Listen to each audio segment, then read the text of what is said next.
Welcome to Your College Bound Kid, podcast for parents and families everywhere. Whether you have kids that plan to attend college or you have current college students, you want them in and you want them to graduate. You want a quality education that will give you a skill set that will make you marketable for the jobs of today and the jobs of tomorrow. I am Mark Stucker, and I'm a college coach from Metro Atlanta. And I am Anika Madden, and I am a parent also from Atlanta, currently in North Carolina.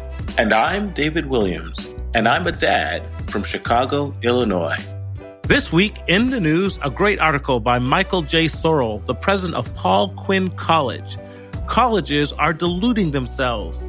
Institutions are letting their financial and reputational worries cloud their judgment about when they can safely reopen. Mark and Anika will discuss, what are my repayment options for federal student loans?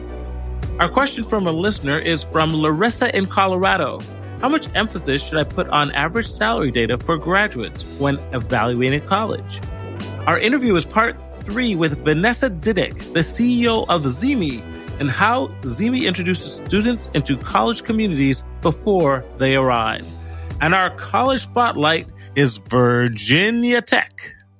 Hey, friends, I've got just one announcement today, and it's a little outdated, let's put it that way. But I'm going to start using Twitter.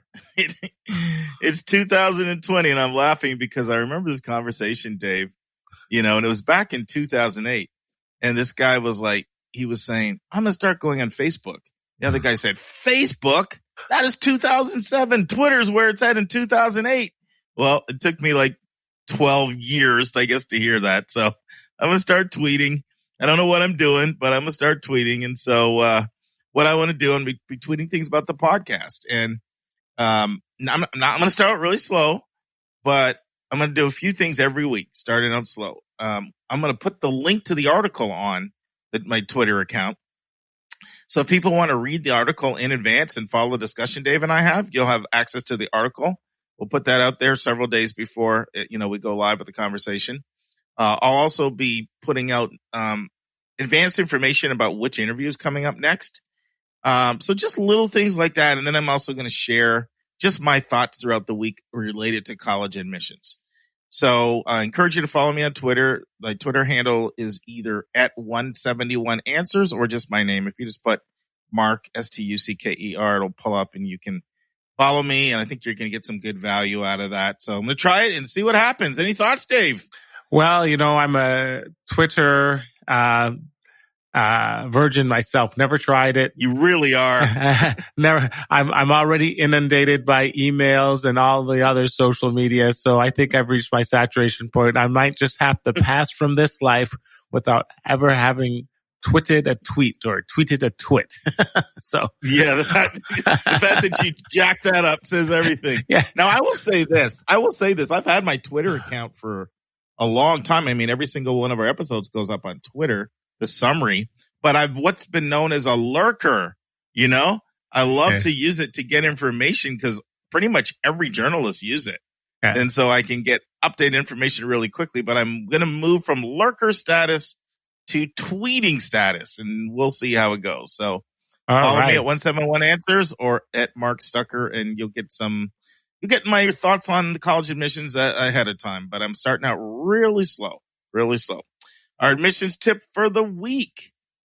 I'll tell you, schools are really up in their game when it comes to their virtual engagements. I cannot tell you how impressed I am with the changes that I see. And as I talk to admission officer after admission officer after admission officer, they all tell me the same thing. Why were we not doing this before? And so my tip is, even if you think you've been on a college admissions website, go back and check it.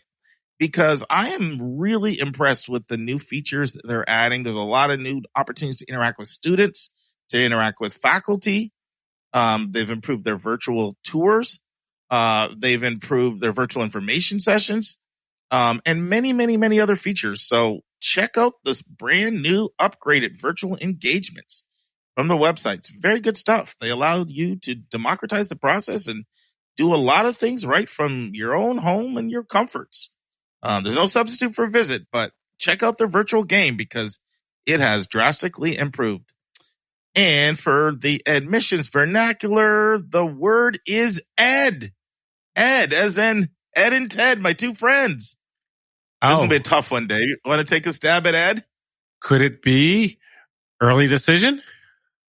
Oh, you know what? That's a really great guess. But everybody just calls that one. Everybody just calls that ED. ED. What is Ed? This is Ed. So this is really more financial aid parlance. The only people I really hear using Ed all the time are like when you get into the financial aid directors and the financial aid associate directors, they have their own set of vocabulary as well. And they throw the word Ed around a lot. And what it is it stands for the Department of Education, which oversees the whole FAFSA program and so many other things, right? And so they don't want to keep saying the Department of Education. They just call it Ed. Call it Ed. Right. Well, I'm an ER doc, so the first thing that really jumped into my mind was eating disorder, but I knew that wasn't going to fly. Well, no, your guess of early decision was a really good guess. I'm sure that's what most of our listeners were thinking. Okay. All right, let's take it away. Let's dive in. Let's turn to college hot topics in the news.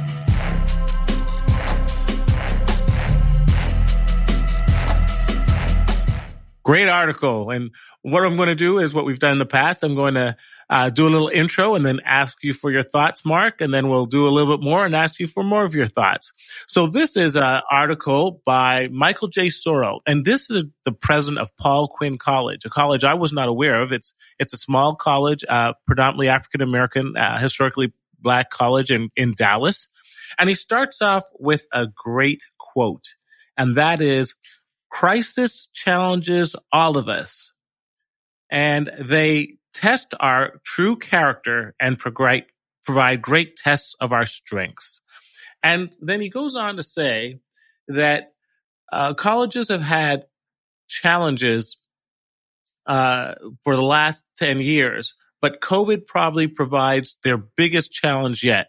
But I first want to talk about the current college challenges he highlights and get your feedback on them, Mark. So he says the current challenges that colleges face are a student debt of $1.5 trillion, the growth of alternative credentialing providers providing students with different ways of getting training, the fact that demographically college students are in decline, that they're being challenged on their higher educational business models, their cost and long-term prospects, and that people are questioning who does higher education really serve, students or college administrators.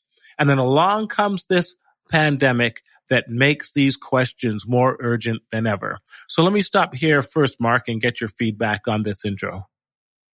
Well, several things I want to say. First of all, I want to say this article appears in The Atlantic. Yeah. And so that's where you can get it, is The Atlantic magazine online. It's free.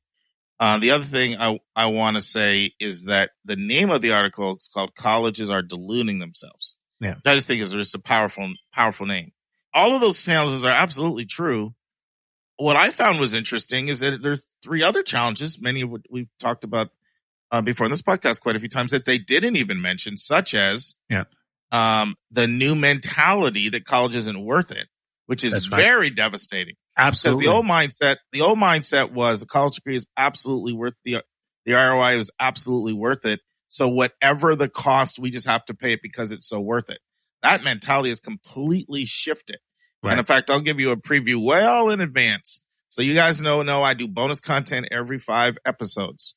We skip our traditional question from a listener and I throw out something I'm just really passionate about. I'm going to talk about this on episode 130.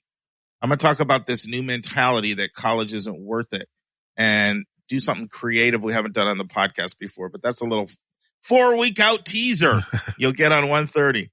And then, of course, we've talked about this before, but the decline of international students, especially China and India. Absolutely. And then I will even add another challenge that colleges have that we've alluded to, not maybe as directly as we should have in terms of having a whole article dedicated to it. And that is that they really currently have an unsustainable financial model that is necessitating price increases that exceed even what you see in healthcare. And it's just when you combine that with the public valuing the questioning the value and all these other things, the pushback is we're just not going to do it anymore. Yeah.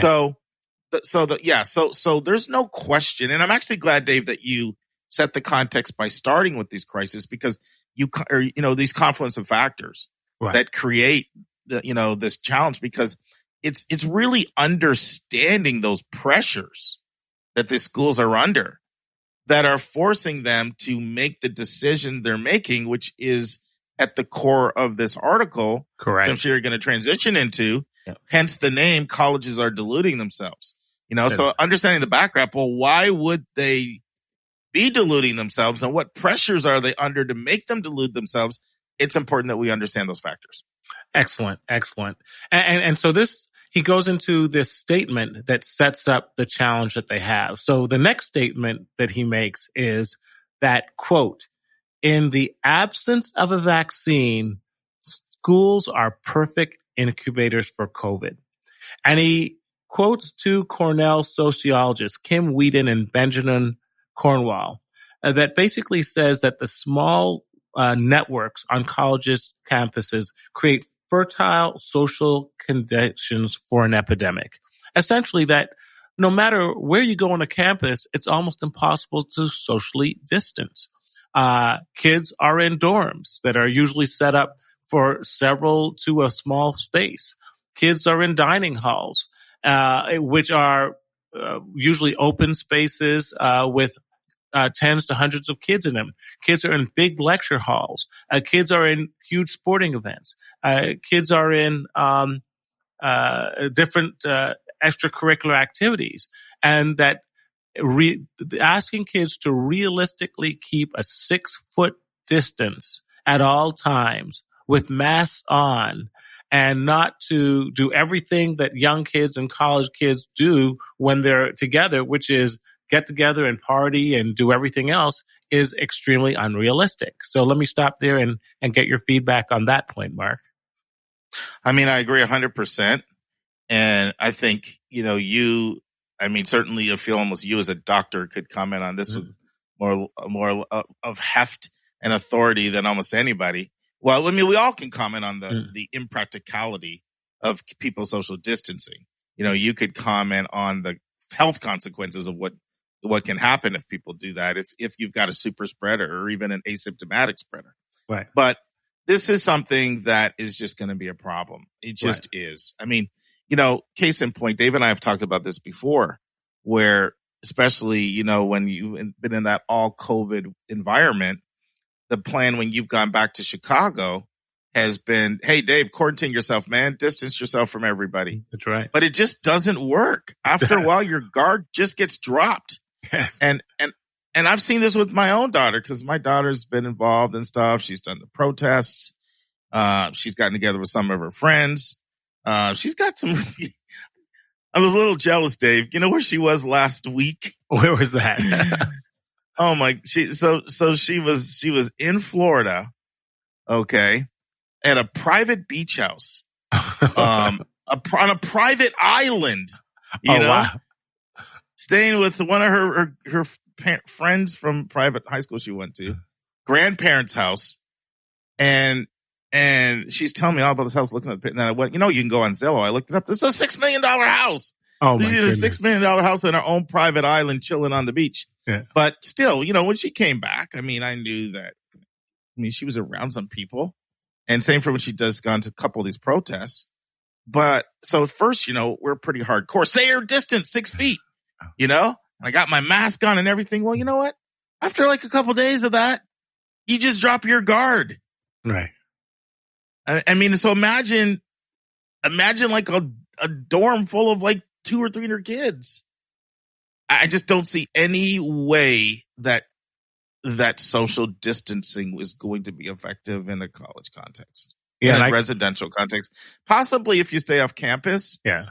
You stay off campus, I could see it. You could come, you could have your mask, you could do your hand washing, but not in a residential situation, not in a residential environment. Well, I asked my daughter, so are you going to follow all these social distancing guidelines, and you're going to basically wear a mask and try not to hang out and party with two kids in close quarters? And she looked at me and says, Dad, since when did kids ever follow the advice of their parents?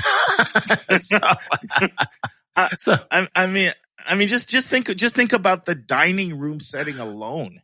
Right. Just the dining room setting alone in a college campus, you know? And the greatest proof of that, Mark, is the day they opened the beaches on Florida or in North Carolina, in New Jersey, you saw no social distancing whatsoever. I mean, that was all out the window. You know what?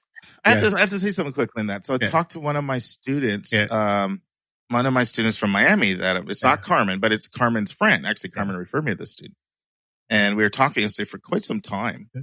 And I was asking about this. Like, I hear there's a real bad outbreak in Florida. Like, how's it going? What are you observing?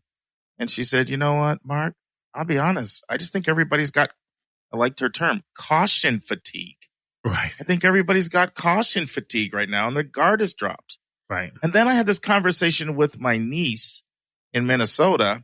Some of you may remember I visited her, went to her graduation, then I visited a boatload of schools in the Minneapolis area last May. And I love my niece to death, but here's what she said. She said, you know what? Everybody's got to go sometime. So when it's your time, it's your time. I'm just going to live my life. Right. And I think that she's reflective of how a lot of people think.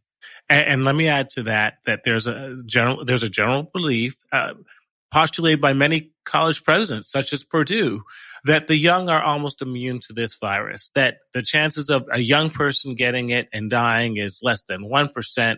And so even if we perpetuate the spread, the fact is that the young will be relatively immune. And that may or may not turn out to be the case. But what we do know is that the young certainly can be carriers. And the idea of college kids coming home and spreading it to their parents and their grandparents and other older members of the community or other members of the community that might have immunocompromise certainly is something that we've seen in the transmission. And just to keep it very timely, it was just yesterday that at the time of this podcast that Apple announced it was shutting down some of its stores in North Carolina, Arizona, and Florida because the lack of social distancing in those states has led to a spike of coronavirus. So we see that this is an ongoing issue. And I'm looking at what's happening in Texas right now too. I mean, the age of the people in hospitalizations there's a lot of 20 to 30s. That's right. It's almost defying what people thought when the President for Purdue and others came out and spoke originally. So this virus is tricky, and I think there's a lot we still don't know about it. And I can tell you that I treated kids in their 20s and their 30s, and we did have a few who died in their 20s and their 30s, and were put on ventilators. So it is a somewhat Russian roulette. It's a numbers game, and where you feel comfortable. So let me go on with the article, and so it basically goes on to say that we know that many colleges are ignoring this reality and opening up in the fall. And the author says this question: why are colleges gambling with a student's life? And he gives two reasons: fear and acquiescence. The fear is that most schools simply cannot afford an online option over bringing the kids back to campus, and acquiescence in that they are acquiescing to the demands of many of the political and community and the students themselves who are demanding to actually come back and get things up and started. So what say you to that claim, Mark? Yeah, I just think that he just hit the nail on the head with this. Like, I've thought this from the start, that most colleges are going to reopen because they can't afford financially not to. And that is why they're doing it. Mm-hmm. They just simply cannot afford it. And so this is what the article says. And I just think it was succinct and accurate and to the point. So it says, the fear of the fiscal damage associated with empty campuses in the fall is the primary reason that schools are exploring every option to avoid that possibility. Many schools literally cannot afford an online-only existence. Students would not want to pay the same amount for such an experience, but charging them less would lead to bankruptcy for some institutions. Exploring options to avoid financial ruin does not make you a bad leader, it goes on to say. But it's just a fact. I mean, look at here's the reality about so many colleges. And this is the reality of really all schools. I've worked in schools now for 21 years. I know this.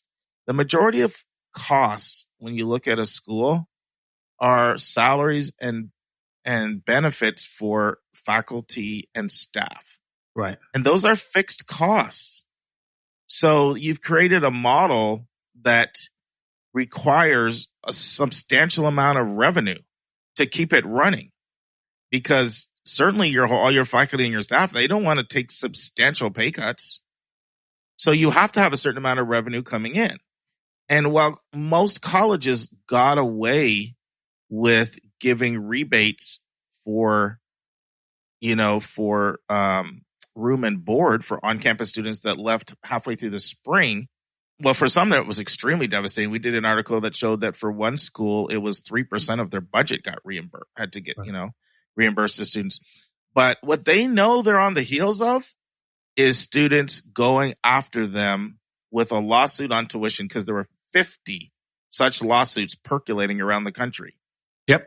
Where people and then there's no way that they could, and then as soon as you say, okay, we're going to reimburse part of tuition, remember, faculty still want to get paid, staff and benefits, and there are other fixed expenses as well that you have for your college. Like a lot of colleges take out big loans for their big building projects, and they're counting on that revenue to make the loan payment for that, $200 million student center that they built, or those new dorms, or the new medical complex.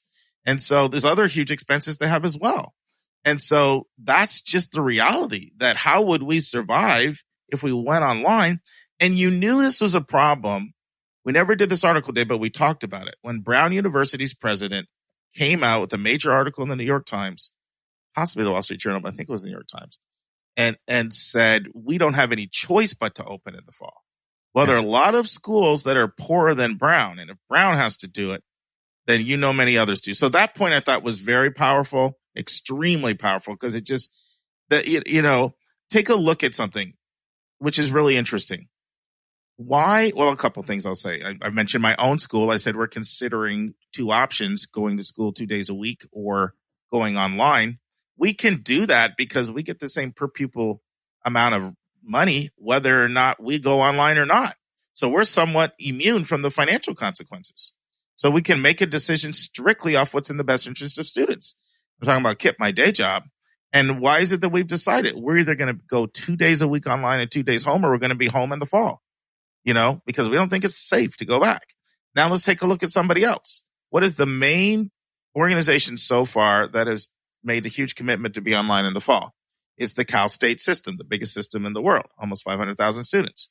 But they're in a very unique situation because the rate of growth in California is so high that they're all but guaranteed a steady stream of students anyway. Right. And then their cost, there's a lot of non-traditional students that go to CSUs, that work, that go part-time. They're not in danger of picking up and moving and going all the way across the country or going somewhere else. These are a lot of non-traditional students, right? That, are older, that work, that live locally, that have families. And then California has a really good tuition rate for people that make, say under 80 grand. And so a lot of the incomes at the CSUs are on the lower side. So they're almost bulletproof from, all these students are just going to pick up and go somewhere else. Yeah. I forwarded an article to Dave about a week ago. He didn't run with it because it actually was internal communication with some series of emails of how Harvard is leaning toward going online in the fall, which would be the first major school other than, what we see happening in California to make such an announcement. But think about it. Harvard has enough brand strength to almost be immune from people leaving over one semester of going online. Other schools, not so much.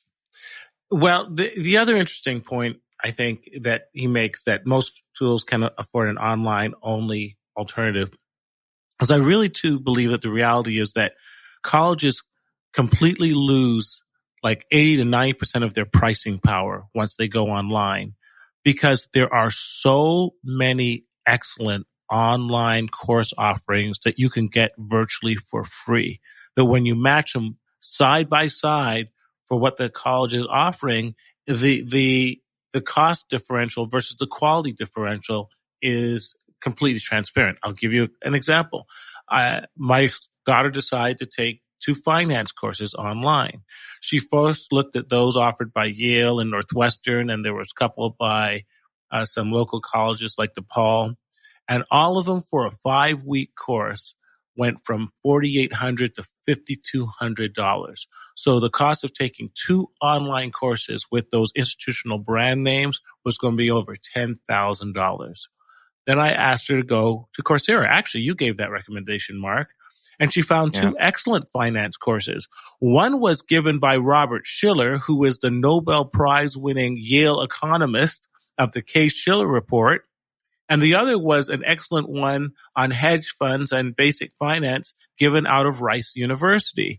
She has now completed the Rice University finance course and is on to starting the Robert Shiller course. She's found them excellent. She said that in many ways, they were very equivalent to many of the things that she'd been doing online with Yale when she came home in the spring. Mark, guess how much those courses cost? You know the answer. Well, yeah, I know. We talked about it. Right. The courses were $90 each. So the difference between taking 2 finance courses in Coursera versus 2 finance courses at a name institution was almost $10,000. No, I'm really glad you brought that point up, Dave, because they absolutely know that. They completely, lose their pricing power. Like, that's not a sustainable financial model for them to try to match that and say, okay, we'll do the course for $90. You know? That's right. That's right. You know, and when you look at Coursera Masterclass, there's not a subject or a skill set or a training program that you can't now get online. To various degrees of rigor.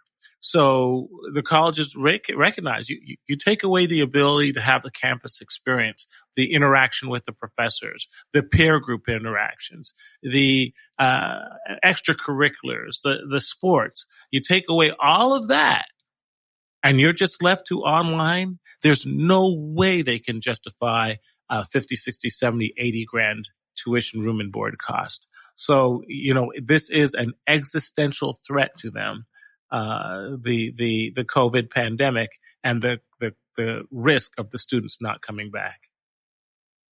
Yeah. And the other point that you brought up, we talked about the 2 reasons. It talked about the financial pressures and the acquiescence. Yeah. So I'll read a quote from the acquiescence point that it makes, and it's completely understandable. Here's what it says. The other reason higher education leaders may be forced into questionable decisions is their refusal to stand up to the unrealistic expectations of many faculty and staff members, many students, many alumni, and other stakeholders. If you're a college president right now, not everyone is going to like what you do. Okay. And so, but here's the reality. I'll go one step further. If you were to make that decision, now mind you, these decisions are made above the college president. These are board decisions that are made, but the board's watching the finances. But chances are you would lose your job if you were to be outspoken and say, we can't do this, because all of those stakeholders are not prepared to take the financial hit that they would have to take. And so this is one thing that I try to get school people to understand about the nonprofit component of schools and how it differs than business. Business exists to make money. Your goal is to make money. So you're driven by the profit motive. Schools are formed with a mission. And they really are. They have a mission. And the mission generally is one that involves life transformation and making a difference in the lives of young people in some capacity. And so there's a very different mindset from a school versus a for-profit business. However, schools are businesses, and this is their mentality. Right. If we can't exist, then we can't do all the good work that we're attempting to do. So our first and foremost goal is our own self-preservation. Right. So in that sense, they oftentimes make decisions that are in their own best financial interest that may not align with your interest. So while there is a difference between a school as a nonprofit and a for-profit business, keep in mind self-preservation is their first and foremost goal, or they can't even carry out their mission.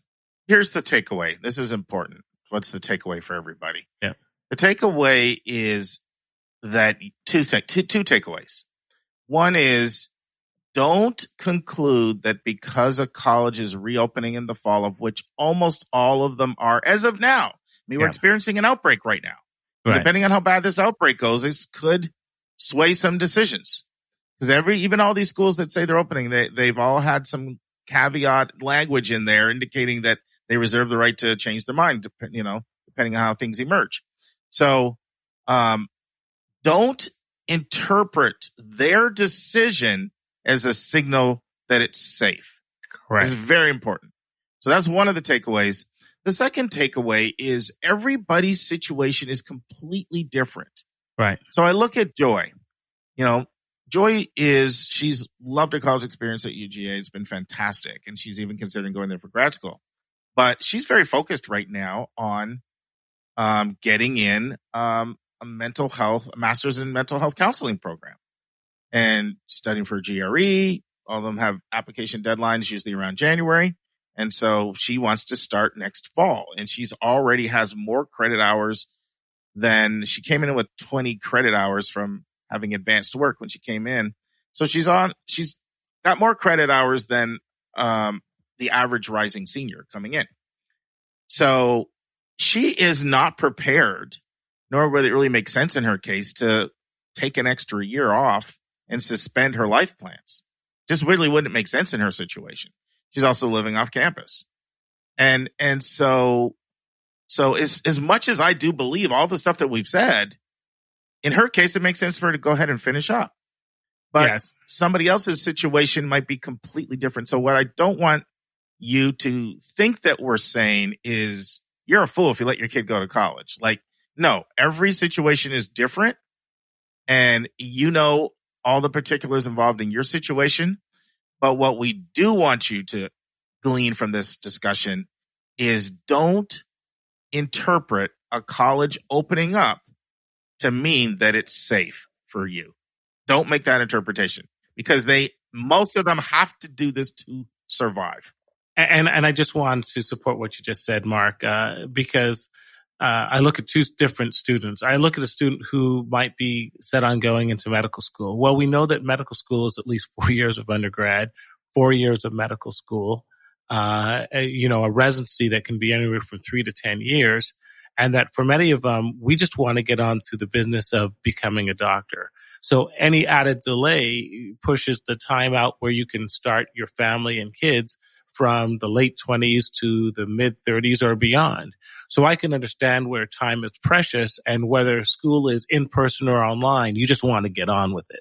So in that case, I would say, no, whatever they're offering, get it done. And I know that when I was a student and I was looking at that very long road, my attitude of being, I just got to get it done. I can make it up on the back end, but I'm looking at a very long road. On the other hand, such as my daughter, who's not quite sure what she wants to do, is thinking about all these different things she can do politically and socially, and in a gap year, and who probably is welcoming the opportunity to take a little breather and step back and reassess life. This is not a bad time to do it, because you're not losing out as much if, in fact, you are delaying your sophomore year. So, yes, it's very individual specific. And also, if you're a student and your parents are relatively young and you're not surrounded by anybody with certain disabilities, the idea of possibly being COVID positive is less likely to damage those that you love. But if you have elderly parents or grandparents or siblings that have different immunocompromised conditions, then the idea of coming back from college to home where you might infect someone could raise more of a specter. So yes, it is important to take a very individualized approach when you look at the challenges ahead. Now it's time for our step-by-step walkthrough of the college admissions process.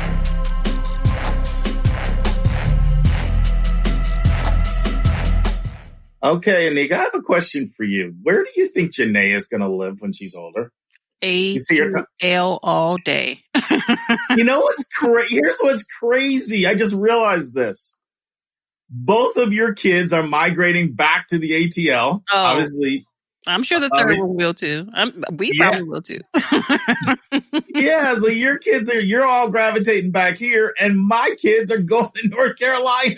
Oh yeah, that's hilarious. Isn't that crazy? Both of my kids are going to North Carolina. Joy's staying there for the summer now, doing an internship. Karis is living there. Isn't that bizarre? Yeah, it is. But yep, that's the plan. The overarching plan. Your kids are coming here, my kids are going there. But you know what it says is both states are great. Now, when we moved from Pennsylvania, we had 3 places that we were open to moving anywhere in the country. Mm-hmm. And it was, we did all this. I had 900 pages of research. Hardcore. I did 900 pages. I did. I'm serious. And I studied, and so it came down to 3 locations, and it was Atlanta, Raleigh, or Charlotte. That was it. So it says that the NC and the ATL are good places, is what it says. Yeah, ATL's the best. Sorry, Raleigh, also, Charlotte. Well, home is home. Home is home for you too. That's right. Hey, I love it here. Okay, friends, we are in chapter 126 of a book I wrote called 171 Answers to the Most Asked College Admissions Questions. And as many of you know who listen regularly, we're kind of ensconced in a section of the book that talks about money, and it talks about money for a long time. So we're probably halfway through the money part of the book. And now we're talking about loans, and primarily your federal loan repayment options. And so that's what we want to look at today. Like, what are the loan repayment options for federal loans? I'm talking about private federal loans. Anika, you read the chapter. What were your thoughts? I did. Well, of course, you had a lot of great detail in there, but I'm going to pull out really 4, I think, really key takeaways or key points that you're making in terms of specific ways to repay it. And I'm just going to jump this thing off. Okay. Go ahead. All right. So the first one I have is that you have a fixed payment plan over a 10-year period. Like nothing changes. You got your plan set up, and 10 years is done. So let me comment on that. So there's a name for that, and that's called the standard repayment plan. Okay. And what I mean by that is it's like the default plan. Like you ever go to, I think of an example, but you go to a website and it like defaults to something automatically. I'm trying to think of an example, and I couldn't think of a good example, but this is like the default plan. Like if you didn't ask for anything special, any, unique twist or come up with something creative, then this would be the automatic plan. It's a standard repayment plan. Okay. All right. So the next one is an extended payment plan, and it goes into 25 years. So there's a 25-year, and then you say if you qualify. But did you get into the detail of how you qualify for the 25-year plan versus the 10-year plan? I just assume you just select a button and say I want to pick 10 or 25. Yeah, I mean, it's pretty straightforward on that. I mean, the difference with the 10 and the 25 is going to be a much smaller payment. It's not dissimilar to a mortgage. So when you're getting a mortgage for your house, you could go for a 30-year mortgage, or you could go for a 15-year mortgage, right? Those are the 2 standards. I mean, there's a 20-year, there's even a 10. What's the difference? Well, the difference is if you go for the longer, let's just say the 30-year mortgage, then your payment is more manageable. But you actually pay more interest over the life of the loan. That's exactly how this works. So you can opt to go for the 25-year plan, which is the graduated payment. But and it's going to be a lot more manageable on your budget, but the overall total amount of interest you'll pay will be longer. And that's really that simple. It's not too dissimilar than when you're picking a mortgage. Okay, so it is as simple as a selection. You don't have to say, okay, I got to go through another okay, I didn't get that at first. Yeah. Now you just mentioned graduated plan payment, but I got that separate from the extended repayment plan. So, but did you say extended next or graduated? I said extended next, but I noticed that you said graduated. I'm sorry, it's going to be all confusing. It's going to be all confusing. So I gave the extended plan, which is the 25-year plan. That's the extended plan. I know why you did that too, Mark, because that's the order that you have them in.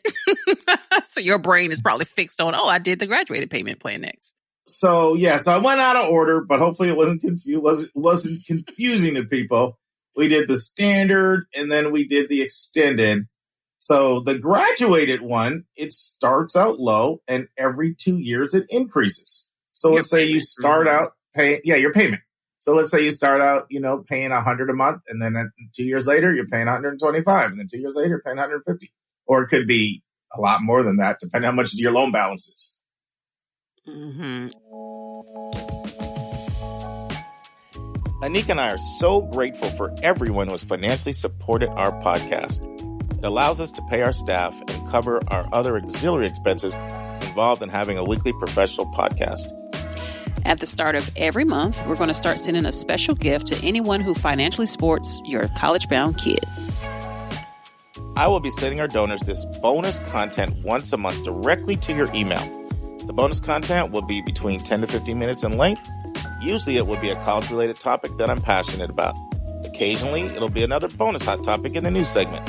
Sometimes it'll be an answer to a question that one of our listeners submits to us via email. And you'll receive these monthly audio blogs for a gift of any amount. We know that $5,000 to one person is $5 to someone else, and we don't want your budget to be a hindrance to you receiving this additional bonus content. So if you want to support our show, just go to yourcollegeboundkid.com and click the donate button.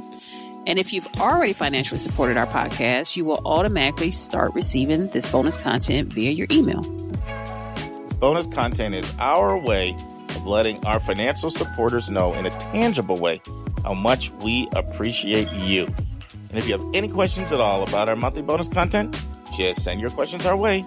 That's to questions@yourcollegeboundkid.com. Once again, questions@yourcollegeboundkid.com. And then the last one I have marked is the income-based repayment plan. It obviously is based on your income. Well, I don't know. That's a little confusing because don't you select these at the beginning of the term of the plan? Like, how do you know what your income is going to be? Yeah, so that's a fantastic question. So because it leads to another important point, which is you're not just left up to your own devices to come up with all of this. Everybody has what's known as a loan servicer. And that's basically your customer service representative that is there to answer all your questions and provide counsel and guidance for you as to which loan is best for your financial situation. So all of this should be done in conjunction with your loan servicer. They manage the loan, they collect payments on behalf of the lender, and they're your contact, they're your go-to. And I would say that you should read about this extensively. And studentaid.gov is where you want to go because that's a federal loan website for all the details. So you should go to studentaid.gov and educate yourself, but you should be in conversation with the loan servicer about all of this and all the details and all the nitty gritty. And that's so really important. Now, what was your question? Guys, feel I went off on my soapbox. No. That was, well, I guess kind of sort of because the option or the repayment option that you have here listed is as income-based repayment. So, okay, if I'm signing up for these plans at the beginning of my loan, okay, I'm starting a loan, I'm about to go to school, I'm selecting whatever options I want to do. How do I know what my income is going to be at that point? So first of all, for income-based payment, you are going to need to qualify for that. Like you can't have just a crazy high income and just decide, no, I don't want to do any of these. I want to go on an income-based repayment plan. It's generally for people with lower incomes who would really struggle with either the 10-year option or even the 25 option or the graduated payment that goes up. And that's formula driven, Anika.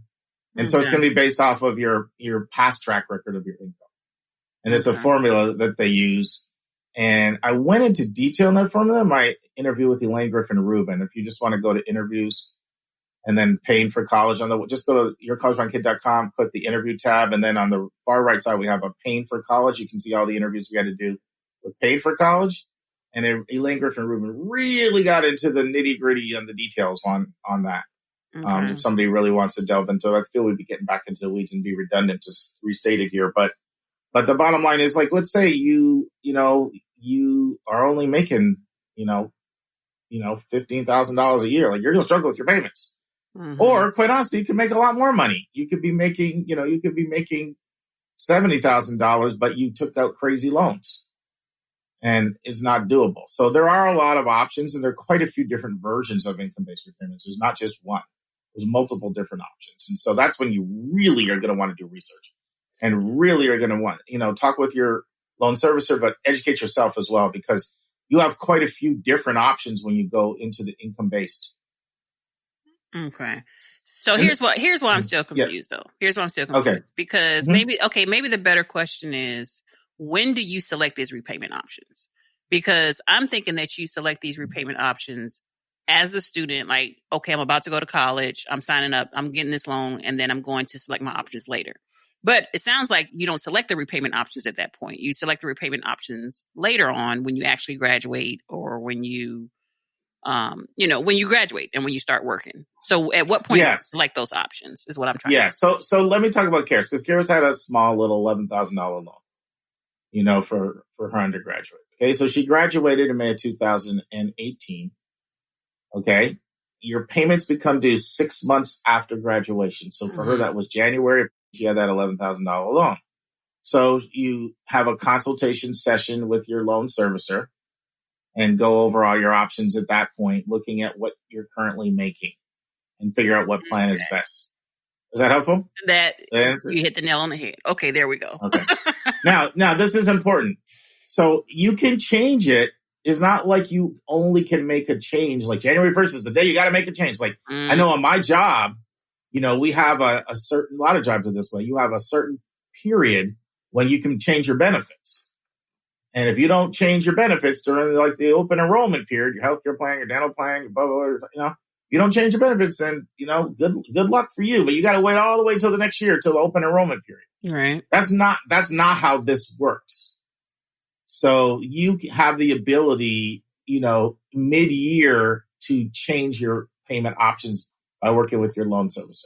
And it has to be that way because let's say you lost your job or you, or your hours were cut back. Maybe you didn't lose it, but maybe, you're not making as much. So the loan is very flexible that way, which is one of the reasons why this is the best loan. Other than some amazing loans that some states have and a few really wealthy schools do some really good loans from the institution. But, as far as a loan that's available to anybody in the country, this is going to be the best loan because this is one of the main reasons. It's not just the low interest rate. It's not just the fixed payment. It's the flexibility in your payment options. And we've mentioned it the last few weeks, so I'm not going to say it again.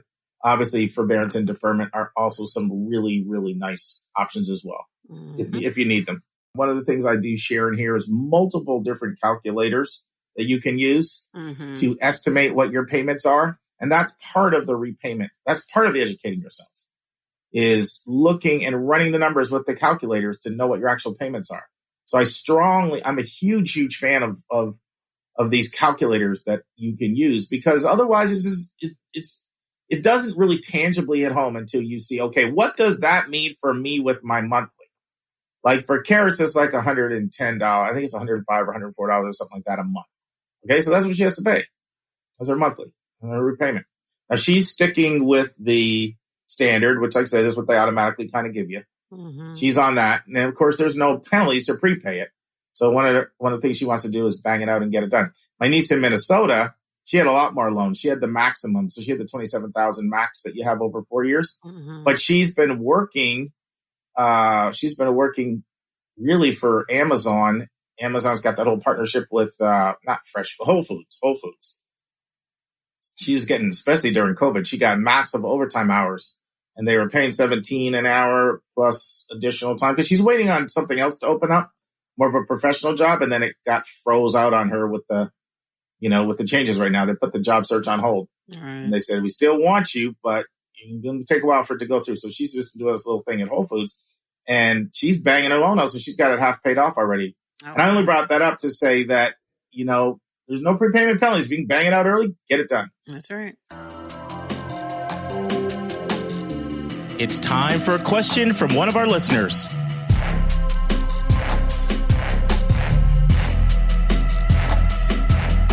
All right, Mark, this week's question is from Larissa in Colorado. And Larissa asks, how important should the salary data of what graduates make be when I'm evaluating a college? So how seriously should she take that information while she's So that's a great question. searching? I'm really glad she asked that because I know a lot of people have that question. And there's a few ways we can answer this. The most important point I want people to understand is that the salary data is a reflection of the degrees that the students are graduating in. In other words, it's the degree itself is what dictates the price in the marketplace. So unfortunately, we don't value younger children here in the same way they do in Asian countries and Canada, where teachers are paid a lot of money. I mean, 6 figures. But you graduate with an early education degree here, you're not going to come in making a lot of money. You're just not. The market doesn't allow for that. Versus the more technological degrees. Those are the ones that pay a lot. So when you look at salary data, it's a reflection of who is graduating with those degrees. Or even, some business degrees can pay a good amount as well. But mostly you'll find the STEM degrees are the highest paying jobs. So let's make this a little bit more concrete. I've got 2 different lists here, Anika, of highest paying jobs because different people use some different formulas. So with U.S. News, colleges where graduates start out with the highest salaries. Okay. Okay. All right. So I'm going to blow through this list really quickly. I'll start with 10 and I'll go all the way up to 1. So they have in 10th place, Rensselaer Polytech Institute, RPI, 70,100. They have Georgia Tech next. Same. Then they have Princeton. Then they have Stephen Institute of Technology. Okay. 70,400. Then they have Worcester Polytech Institute, WPI, 71,000. Did I say 7,100 before? I meant to say 71,000. What you doing? Putting that person on the street homeless, man. We know. I'm so sorry. Okay, good. Okay. Then we have Colorado School of Mines. Okay. 71.2. Stanford, 73.8. Carnegie Mellon, 74.2. MIT, 83.2. And Caltech, 82.3. And Caltech, 83.2. I'm just going to mosey right on over and read this other list and see if you see any similarities. So for this other list, I'm not going to read it. It's the whole top 25, but this other list actually has Harvey Mudd, number 1 in the country, 88,800. I don't know why these lists are so different. Okay. One is PayScale and one is U.S. News. PayScale is kind of considered an expert in this, as well as your favorite, Bureau of Labor and Statistics, Occupational Outlook Handbook. But PayScale does, now they do it both for early career and mid-career. So Harvey Mudd, 88,800, number 1. Mid-career pay, 158,200. And then some of the other ones you'll see on here, they have Caltech, number 5, 84,100 or 151.6. Some of the others that you'll see on here, Stevens Institute of Technology, Colorado. Here are the similarities. Stevens Institute of Technology, Colorado School of Mines, Princeton, Carnegie Mellon. One I mentioned last week, Rose-Hulman Institute of Technology. I did a call spotlight on them, 75,000 or mid-career 135.8. Okay, WPI, which we just mentioned, Worcester Polytech.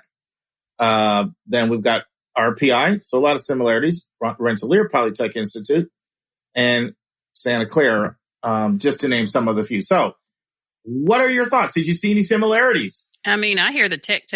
That's the thing that's jumping out at me. That's the point. Mm-hmm. That's the point. So what you see is when you're looking at schools that have a high percentage of graduates getting engineering degrees, getting computer science degrees, getting degrees in math, degrees in computer information systems, you're going to have higher average salaries. So that's the takeaway. So when you're looking at a school and you're evaluating by the salary, it's really more a matter of looking at the degrees people are graduating with and asking yourself, is that something that you're going to do and you're interested in, you're good at it, and your skill set matches that? That's the way. And that's the biggest takeaway. And so people consistently make the mistake of thinking higher average salary, better school. Well, if you're not very good at math, then you're not going to really love being at one of these institutes. Now, I would not say I would never say there's no value in just the quote unquote brand name non-tech degree. There's some truth to that. Like a case in point, my own boss, and my day job at KIP, she graduated from Vanderbilt, and I happen to know, my boss's boss who made the hire, were friends, and I talked to him, and he admitted, look, I'm impressed that she graduated from Vanderbilt because I know how hard that is to get in there. So that to me shows a certain amount of vetting that tells me she had to have her act together as a student. And so, there are some benefits to non-tech degrees, brand name schools, salary wise, but it's not as much as people think. The price is really driven more by the job description. I'm not sure that I wasn't in the negotiations on what her compensation was, but I don't know if the fact that she went to Vanderbilt got her any more money. I doubt it did.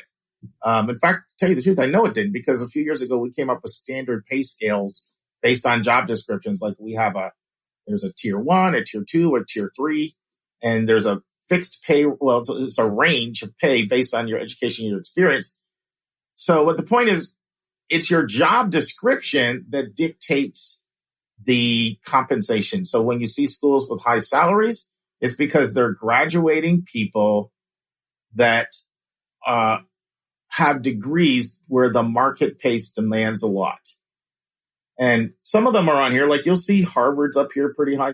And, a lot of times those are people getting MBAs. It can be very marketable and very high paying degree if you have that. So what are you thinking, Anika? I'm just thinking about if she is not into those things. Like I'm trying to get into the perspective of I'm a student. I want to go into communications. Mm-hmm. So what does that mean if I see that this school is making, is graduating these engineers that are making hundreds of thousands of dollars? I'm just, throwing out numbers. But you're just throwing out exactly what you're doing. You're throwing out exaggerated numbers. But the point is that should I still care about that even though I'm a communications major? Does that say that, okay, the school still has some clout with, just the quality of curriculum, quality of, just the programs that they provide? I'm really glad you asked that. Relevant to me is what I'm trying to do. And my point is it's not relevant. What's relevant to you What's relevant to you is what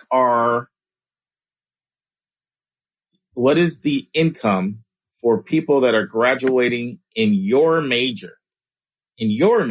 Mm-hmm. That's what matters.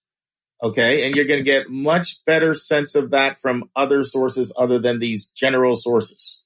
Gotcha. You just are. Okay. I mean, and so it's just very, very, very important that people understand this, because it's a common mistake that people make is they look at the average pay and they think, ooh, I want to make that pay. So that means I should go to that school. And that's just not correct. So there's a few things that you can do, Anika. You can go to a website. We've shared this before. One of our recommended resources, you can go to collegescorecard.edu.gov, where you can get a lot of information about results and average compensation from different schools, and there's a way you can search in there to even see for specific degrees. You can also request that information from the career services department of the school, and you can ask what kind of reports they have from their school, and they may be able to produce something for you there. If you're really trying to get at, okay, what can I expect to make if I graduate with a communications degree from XYZ school? In general, though, pretty good information just at the Occupational Outlook Handbook. It's really pretty good. It's the bottom line I want people to take away from this is it's the degree that really dictates the compensation. So when you're looking at these average salaries, they're really not relevant. They're really not, unless because you can look at the exact same school and I can assure you'll see incredible fluctuation from one degree to the next. The reason why a place like Rose-Hulman has such high numbers and Harvey Mudd is because virtually almost every degree that they offer is in, science, technology, engineering, and math. Gotcha. So did I answer your question? Because you really asked the bottom line question. Like, that made it clear. Yeah, you did. Yeah, yeah. But it's a great question because it's a question that I find quite a few people have. All right. Good luck, Larissa. Good luck, Larissa. Don't get fooled by the okie doke. Don't get all caught up in trying to go to Harvey Mudd because you see the mid career pays $155,000 and you don't feel like going through what they do at Harvey Mudd, because you'll be an unhappy camper. Mm. Okay, friends, it's part 3 of my interview with Vanessa Didyk, the CEO of Zeemee. And in this part, Vanessa talks about the guidance that Zeemee gives students in preparing their Zeemee profile. She talks about how they can take the pressure off of students and reduce stress in the college process. Vanessa also lets us know the different settings that students can use within the Zeemee so that they can tap into the various resources that are there. And how schools can also access students' Zeemee profile. Vanessa shares the range of different events that are being run on the Zeemee platform right now outside of just admissions events. Finally, I asked Vanessa to take her crystal ball out and project into the future how she sees Zeemee changing over the next 5 years. And she blew me away with her vision. Listen and enjoy. And now, this week's interview with a special guest.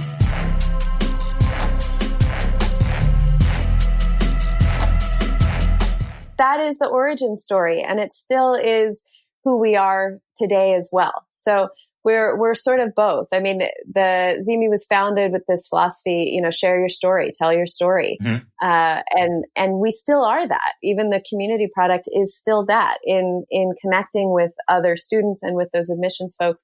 We're opening up more opportunities for students to share their story, to tell who they are. But yes, we still have that piece as well, and have all of those wonderful success stories every year that students are writing us saying that the admissions folks told them that it was really their Zeemee video or their Zeemee portfolio that kind of pushed them over the edge, and got them in. And so there's this great story from Stanford where a student created this awesome Zeemee portfolio and got to campus, and somebody from admissions actually just recognized him as he was walking around and said, "Hey, I know you." And he said, "I saw your Zeemee videos." And the student was, taken aback and was like, "Oh my goodness." He said, we all sat around and watched them, and, it had a huge influence in you getting in, but I know you. And so that student just felt really connected and obviously proud of what he had put together. And we were so proud to have facilitated that. Well, I think you guys, you attest to the fact that a picture is worth 1,000 words. This is powerful, right? I mean, I know if I was back in admissions and I wasn't interviewing, I would absolutely find it within my time to take 2 minutes to watch how a student presents themselves. I feel I would learn something about them that I don't learn from their extracurriculars, their essays, their recommendations, their transcript, their testing, and college-specific essays. Well, and you could see on an activity list, right, on the Common App, how many characters do you get on that? So if you're putting on there 150 characters. So and if you put on 30 there, words. Yes, exactly. I'm a slam poet. Well, what does that mean?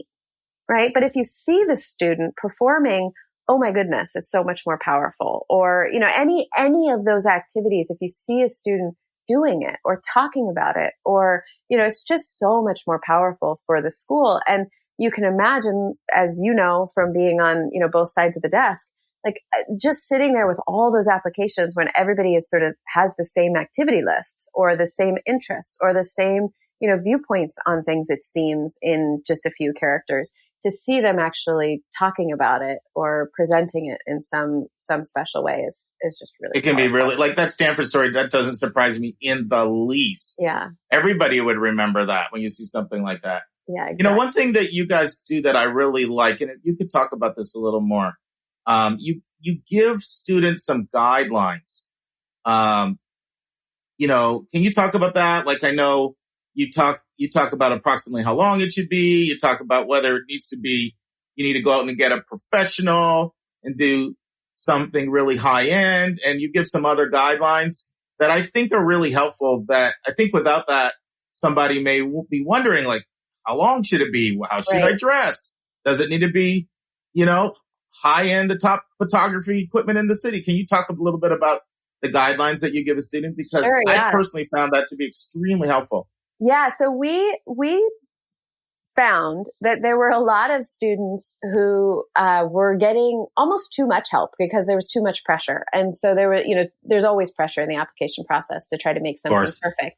And what we know is that what is most impactful is the thing that's the most authentic, right? Is the least produced piece. And that's going to be, and we know because we sit on the numbers, right? We see the results. We know it sort of, just intrinsically, like we just know that is true, but then we actually have the data to back it up, that the ones that are the least polished are actually going to be the most powerful.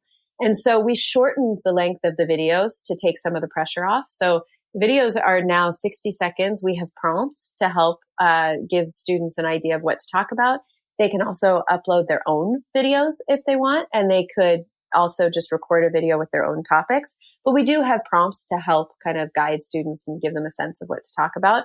But we want it to be raw. We want it to be real. We want it to be selfie style and just kind of real life stuff. I think that's the thread that runs through everything that Zeemee does, is that it's all about presenting your authentic self, whether you're a school or you're a student. Like both sides should feel comfortable and free and proud to present their authentic selves to each other and trust the process that the right people will match with the right schools. And so we sort of support that. We have a lot of guidelines for counselors who are advising students, for parents who are trying to help their children, and for students themselves.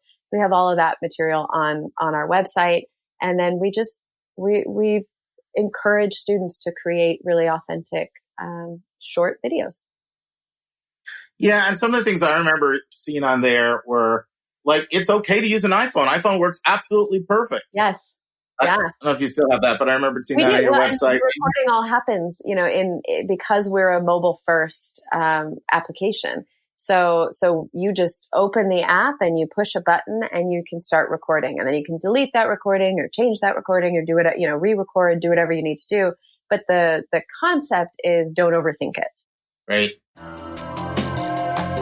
Let's take a break to learn about Mark's recommended resource for the week.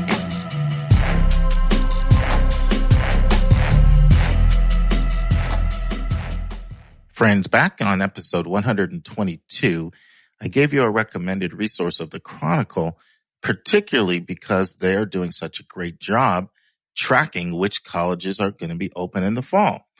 Well, today I'm giving you a second similar resource, and that resource is the website joinpack.app.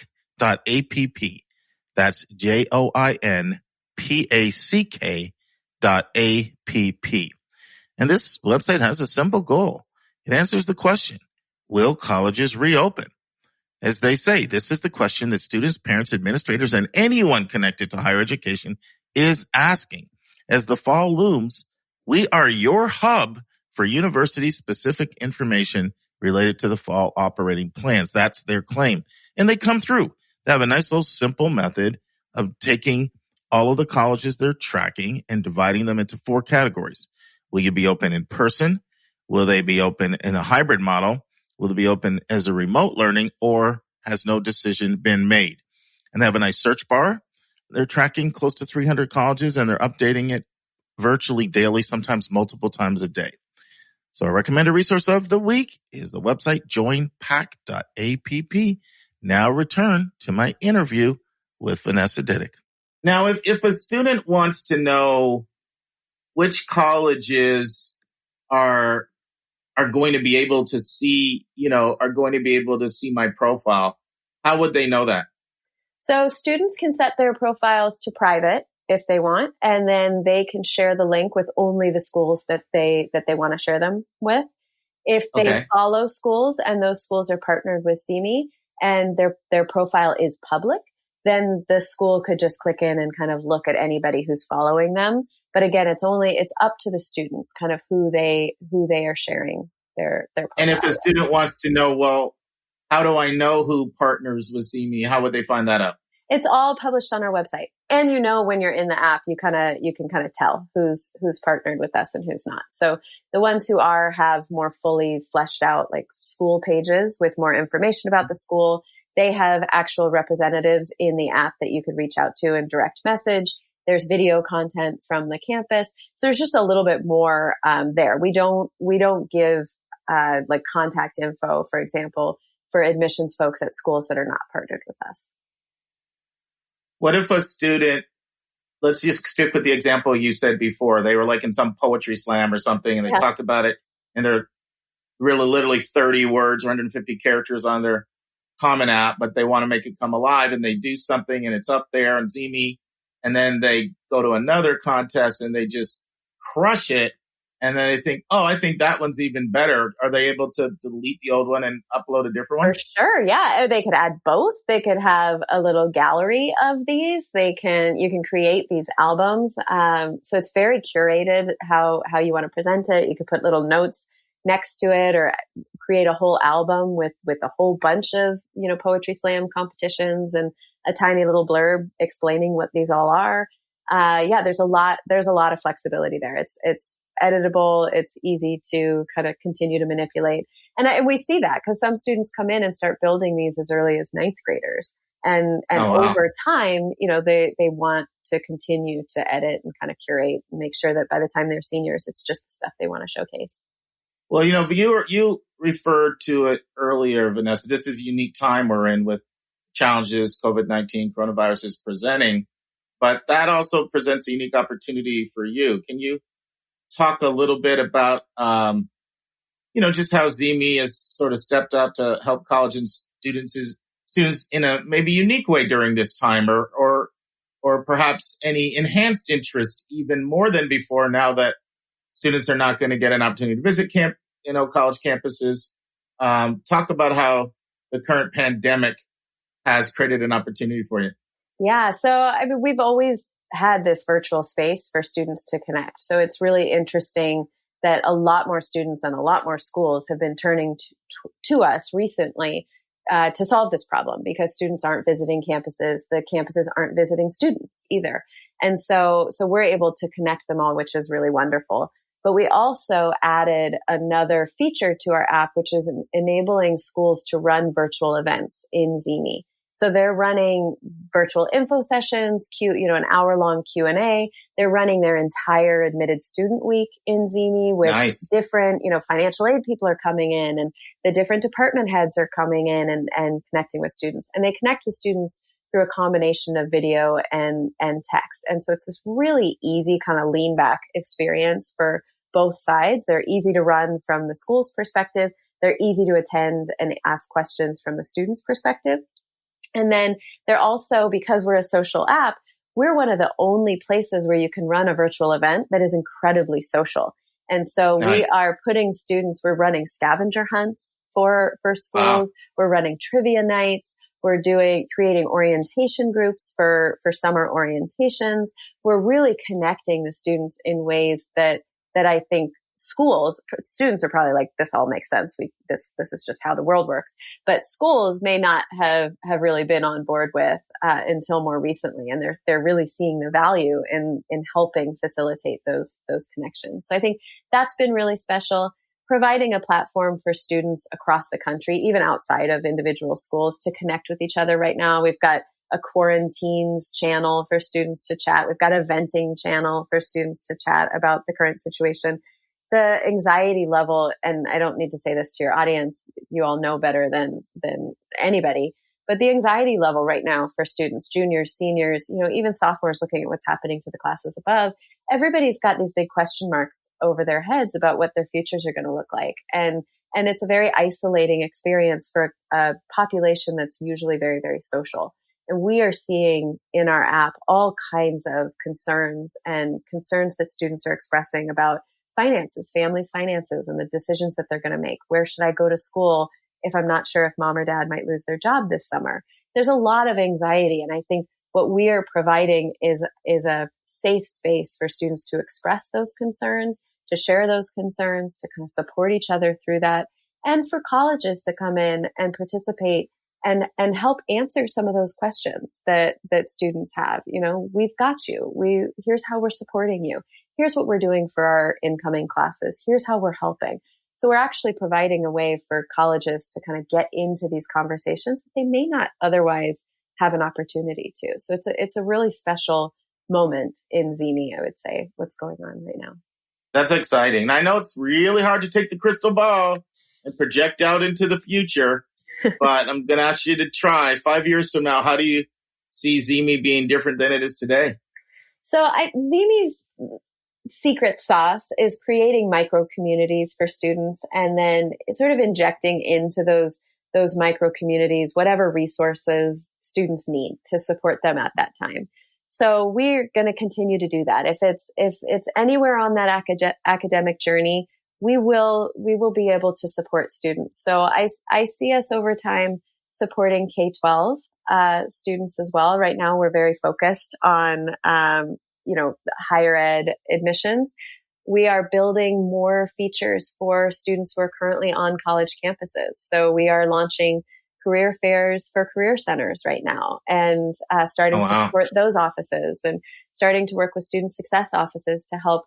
We've got features in the app. We release every 2 weeks. So we've got features in the app for students to connect with other classmates currently on campus and find a study buddy, to provide tutoring for one another. So we've got all sorts of ways that once you have these micro communities, and it could be an alumni community, once you have these students kind of connecting around topics of interest, we can then help make sure that we're bringing in the right resources to support them. And that's kind of our big vision and our long-term roadmap is to continue to do that. So to continue to support those students on campus, to get even earlier and start to support some of those K-12 institutions that could use some of what we're doing as well. Next week in the news, another great article by the renowned Frank Bruni of the New York Times, The End of Colleges as We Know It, where Mr. Bruni teases that restaurants get eulogies, airlines get bailouts, but Shakespeare gets kicked when he's down. Mark and Anika will discuss, is paying for college the student's responsibility or the parent's responsibility? Our question from a listener will be where Mark will give guidance on how to answer a new question on the Common Application on COVID-19. And our college spotlight is our very first HSBU. David, HBCU. David, HBCU. Sorry. And our college spotlight. I can tell you're from the north. And our college spotlight will be our very first HBCU in our college spotlight series, the renowned Morehouse College in Atlanta, Georgia. Hey, friends, but today it's all about tech, and I am very excited to share with you some things about tech. There's so many different ways that schools determine who they're going to admit through the holistic admission process. And you're going to hear some unique twists and turns with how Virginia Tech assesses an applicant in a way that's different than any of the college spotlights we've had so far. And we have hit the big 40 number, Dave. We're past the 40 mark on our college spotlights. So a little about Virginia Tech. Virginia Tech was founded in 1872 as Virginia Agricultural Mechanical College. And at that time, they only had literally two majors. And guess what those two majors were, Dave? Virginia Agricultural Mechanical College. Agriculture and Mechanical, coming straight from the Anika School of Deduction. And then the Anika School of Deduction was 100% accurate. It was agriculture and mechanics. At that time, Virginia Tech was an all-male, all-military school. And to this day, they have a lot of cadets who go on to serve in the military. Very strong ROTC program. It's also designated as only one of 6 senior military colleges in the United States. And this is a designation that comes from the Department of Defense. They have 1,100 students that are on the cadet corps. The formal name for Virginia Tech is Virginia Polytech Institute and State University. But that's a mouthful and a half. So it is more commonly known as Virginia Tech, but it also has 2 other names, VPI for Virginia Polytech Institute, or just VT for Virginia Tech. And there are 7 different colleges within the university, and altogether there are over 100 majors. And so these 7 colleges are the College of Engineering, the College of Natural Resources and Environment, Pamplin College of Business, College of Liberal Arts and Human Sciences, College of Agricultural and Life Sciences, College of Architecture and Urban Studies, and the College of Science. And some people actually consider an 8th one, which is the college for for vets, for pre-vets, but they really only have such a small program on the undergraduate level, but technically they do have an undergrad vet program. So you could say there's an eighth. Now, what about a student that doesn't know what they're going to do? How do they apply if they're not sure which of those colleges they want to apply to? Well, they've got a program called University Studies, which is for undecided students of any major. And they also have another program called Explore Technology for undecided majors who are interested in STEM-based careers. And that can link into any up to 40 of their 100 majors. Now, you can apply to a college as an undecided student in any of those 7 colleges except for engineering. Now, some people think, oh, this is what I'm going to do. It's going to be my back way in the door. I'm going to apply as an undecided. Not really. It's actually more competitive oftentimes to apply as an undecided major. So that's one thing, that misconception that's out there. And it's a school that, like the University of Texas and others, they admit by major. So we'll talk about that a lot more, because I just tell you right now, major is extremely important in the admission process at Virginia Tech. Virginia Tech's a school with a lot of pride. Their motto is the Hokies, and they refer to themselves as Hokie Nation. Any idea what a Hokie is, Dave? You know, I never figured out what a Hokie was. I mean, I've heard of Hokie from Muskogee, but I'm not sure if it's the name Hokie. Well, you and everybody else, because Hokie, they get their name Hokies from the Hokie bird. And they are the only school in the nation to have the Hokie bird as their mascot. This is a school that's dripping and oozing in athletic school spirit. So if you're the kind of student... Stop. What the heck is a Hokie bird? I never heard of a Hokie bird. I haven't either. It's a type of bird. That's all I can tell you. It better be an eagle or something. It better not be some sort of, prey bird. It better be a prey bird. I know what the mascot looks like, and that's what about does it look it. like? What's it look like? Oh, it looks kind of more like an eagle than like a little robin or something, Okay, because I'm not very knowledgeable on my birds, to be honest. All right, man. I'm gonna go to next time in Animal Planet. I'm gonna be looking for the Hokie bird special. There you go. Hey, college spotlights are supposed to educate everybody, including you, Dave. You got it. So the Hokies, is a campus just oozing, just dripping with athletic school spirit. If you're that kind of person, of which I was one when I was in high school, that I had to go to a place with the big sports scene, and I played a huge role in my decision to ultimately really just look at 2 schools, Michigan and Michigan State, when originally I'd been looking at Howard, I'd been looking at some other schools. It came down to Michigan and Michigan State for me because I needed that athletic school spirit. And this place is dripping in athletic school spirit. Football is king, but the basketball stadium is rabid as any arena you'll find for home games, especially when they play their rival. Any guess who their rival is, Dave? Well, I would have, if they're in Virginia, it's got to be UVA. Good job. Yeah. The University of Virginia Cavaliers are the 2 biggest schools in the state. And that is their rival, longtime traditional rivalry. Not only are they the only school in the country to have the Hokie bird as their rival, they are the only school to have burnt orange and Chicago maroon as their colors. Now, they are located in the southwest part of Virginia, right in the midst of the Blue Ridge Mountains. So we're talking about striking views. And one of my favorite things to do, I still go back to Westchester and Philadelphia a lot because I've lived there from 1995 to 2009. And sometimes I fly, but a lot of times I actually love to drive. And one of the reasons I love to drive is because I go through Virginia for hours and I'm in the midst of the Blue Ridge Mountains as I drive right by the Virginia Tech area. So I know those striking views. I'm consistently in there a couple times a year. It's Blacksburg, which is a place of 45,000. Predominantly white, 75% white, 12% Asian, 4 to 5% black, 4 to 5% Latino. Not the wealthiest place. Actually, 45% of people in Blacksburg live below the poverty line. But this is your quintessential college town where everything in Blacksburg really does revolve around Virginia Tech. Not really many other close cities close by. The campus has plenty of green spaces And if you're a fan of Hogwarts, the buildings have the Hogwarts kind of vibe. So most people find the architecture really attractive. A little bit more about the location, 30 minutes from Roanoke, an hour and a half from Greensboro, 3.5 hours from Richmond, 4.5 hours from DC, just to kind of put it in perspective. Now, this is a school that's really come a long ways when it comes to being open-minded.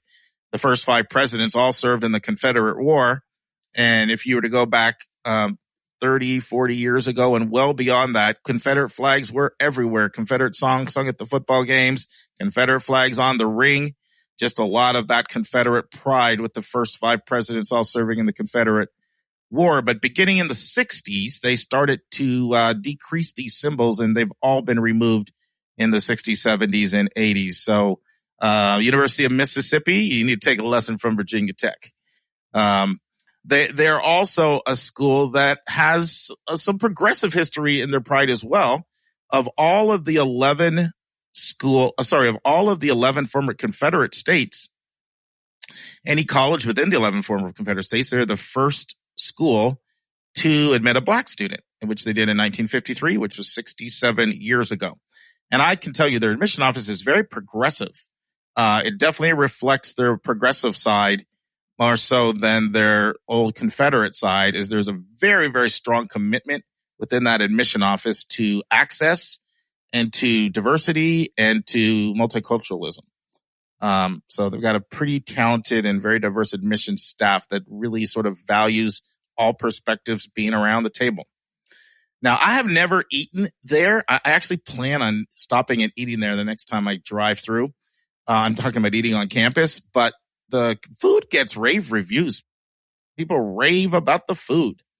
When it comes to majors, they're a powerhouse in engineering. It's what they're most known for reputationally. I would also say reputationally, they would be most known for architecture and for very strong business.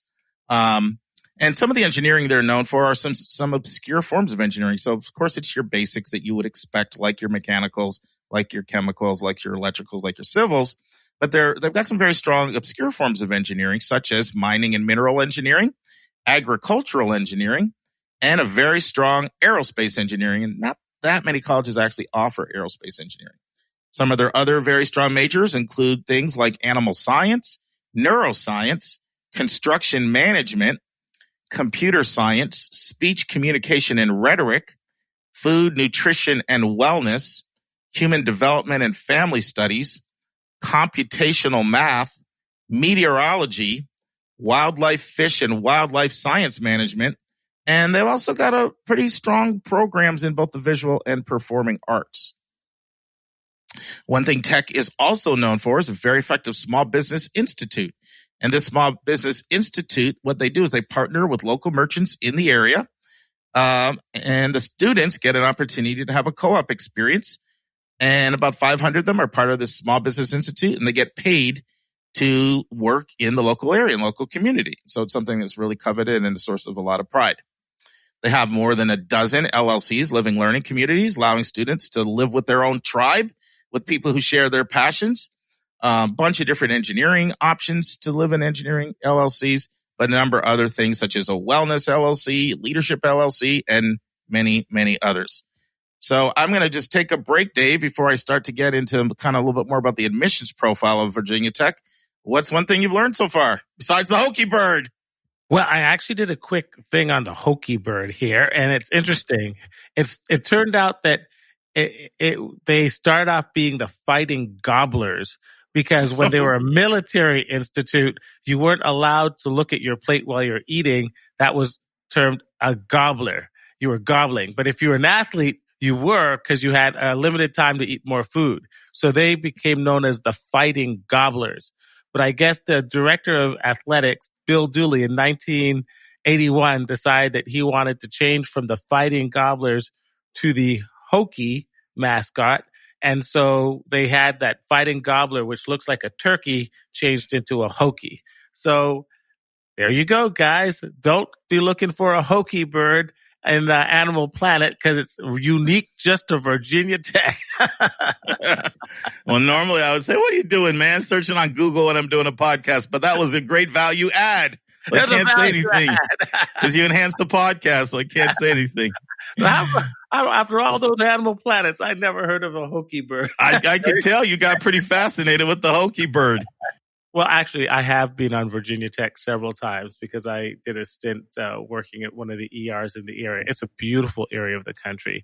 It's the Blacksburg is part of the Smoky Mountain chain. So, in the morning you have that fog that covers the tips of the mountains, and the campus is really a very, very pleasant campus and a neat little college town. So I can attest that it's a beautiful place to be.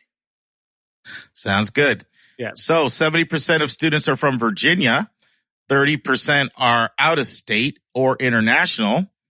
And, one of the big rumors out there is that it's a lot harder to get in out of state than in state. That's hotly disputed. And different people you talk to, even within the admission office, will give you a different perspective on that. Virginia is one of these states that mandates the maximum number of out of state students. I'll get a little bit more into the competitiveness coming up. It has more really to do with their programs. 27,800 undergrads, another 7,000 grad students. So we're talking about a school of over 35,000. So this is a big school.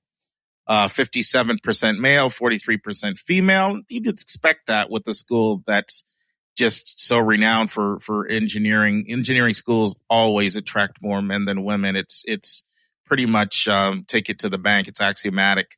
As far as the racial diversity of the school, 69.9% white, 10.6% Asian, 6.9% Latinx, 4.5% Black, 5.2% multicultural. This is a big campus. This is not a small campus. This is a 2,600-acre campus, so it's a large campus. 1/3 of the students living on campus, 19% of women in sororities, 13% of men in fraternities. And this class size can be on the large size, which is pretty common for a really big school like this. 22% of the classes have more than 50 students, and about close to 10% have over 100. And that's going to be even more so in your entry-level classes. They're a school that gets over 30,000 applications every year. And for cost of attendance, remember, for you first-time listeners, cost of attendance literally is every single penny that you spend to go to college. It's not just tuition. It's not just student fees. It's not just room. It's not just board. It also includes things like personal and miscellaneous expenses, books, supplies, transportation, even if you have to get the school's healthcare policy. I mean, it's all in everything. And it's kind of an estimate because different people are going to have different costs when it comes to things like transportation. I mean, if you're coming from China versus if you're coming from, say, Roanoke, big difference on your transportation costs. And if you like fine dining versus you eat Roman noodles, big difference on your personal miscellaneous costs. So it's an estimate, and just keep that in mind. But because most of the big expenses tend to be, fairly fixed, tuition, room, board, it's a pretty good estimate. Although even that I need to give a caveat because different dorms cost different amounts of money, different meal plans cost different amounts of money. So there's some variance even there. But let's get to the bottom line. In-state, $29,000 all in. That's pretty much every penny. Out-of-state, $49,000 all in. So $49.29 is what you're looking at from a cost standpoint.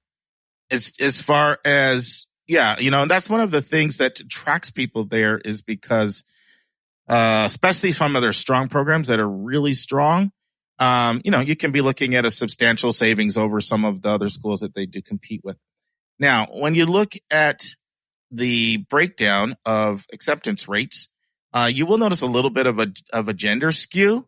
And that's not surprising because, once again, schools want what they don't have. So they would like more women. They don't really want to be 47, 57, 43. But, there's a certain level of benchmark of excellence you're going to need to have to get in.